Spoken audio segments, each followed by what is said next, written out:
मराठी भाषा दिन आला की डोक्यावर सोनेरी मुकुट घातलेले कविश्रेष्ठ कुसुमाग्रज यांच्या वास्तव्याची आठवण येते। 25 वर्षांपूर्वी मराठीचे हे चित्र रेखाटणाऱ्या कुसुमाग्रज यांचा जन्मदिवस मराठी भाषा दिन म्हणून साजरा केला जातो। या मराठी भाषा दिनानिमित्त नगर शहरातील तारकपूर बस स्थानकामध्ये राज्य परिवहन महामंडळ यांच्या वतीने मराठी भाषा दिन साजरा करण्यात आलाय। या निमित्त आयोजित करण्यात आलेल्या कार्यक्रमाची सुरुवात दीप प्रज्वलन करून करण्यात आली। तसेच या कार्यक्रमादरम्यान ज्ञानेश्वर ग्रंथ, मराठी साहित्य, विविध मासिके हे 10% सवलतीत विक्रीस ठेवण्यात आले होते। या कार्यक्रमासाठी तारकपूर बस स्थानकाचे आगार प्रमुख नेहुल, प्राध्यापिका मेधा काळे, ज्येष्ठ साहित्यिक चंद्रकांत पालवे, नगरसेवक योगीराज गाडे तसेच कर्मचारी उपस्थित होते। या प्रसंगी तारकपूर आगार प्रमुख नेहुल यांनी आपल्या प्रतिक्रिया देताना अधिक माहिती दिली आहे।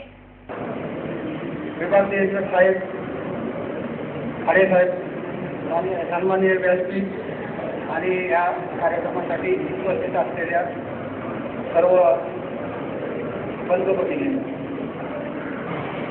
आजचा आपण हा कार्यक्रम मराठी भाषेतील म्हणून साजरा करतोय। नटसम्राट सारखी अजरामर नाट्यकृती व पृथ्वीचे प्रेमगीत सारखे अजरामर प्रेमगीत लिहिणाऱ्या महान लेखक कवी कुसुमाग्रज तथा तात्यासाहेब शिरवाडकरांचा आज जन्मदिन आणि हा जन्मदिन मराठी भाषा दिन म्हणून महाराष्ट्र शासनाकडून साजरा केला जातो। खरं तर ज्या भाषेला आपण मातृभाषा म्हणतो, आपल्या मातृभाषा मानतो, त्याच मराठी भाषेची आजच्या दिवशी आपल्याला शासनाकडून आठवण करून द्यावी लागते। इतकी वाईट अवस्था मराठी भाषेची झालेली आहे। सुमारे 25 वर्षांपूर्वी कुसुमाग्रजांनी म्हटले होते की डोक्यावर सोनेरी मुकुट आणि फाटक्या वस्त्रांची मराठी भाषा मंत्रालयाच्या दारात उभी आहे आणि आजही ती परिस्थिती कायम आहे। खरं तर मराठी भाषा ही काही कोणी लाभलेली किंवा अल्पसंख्य भाषा नाही।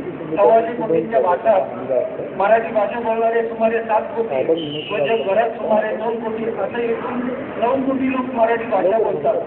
त्यानुसार मराठी देशातील 4थ्या क्रमांकाची तर जगात 10व्या क्रमांकाची भाषा आहे। तरी पण आज मराठी भाषेची अवस्था दयनीय आहे आणि याला कारणीभूत आपणच आहोत। LSS news, Ahmednagar.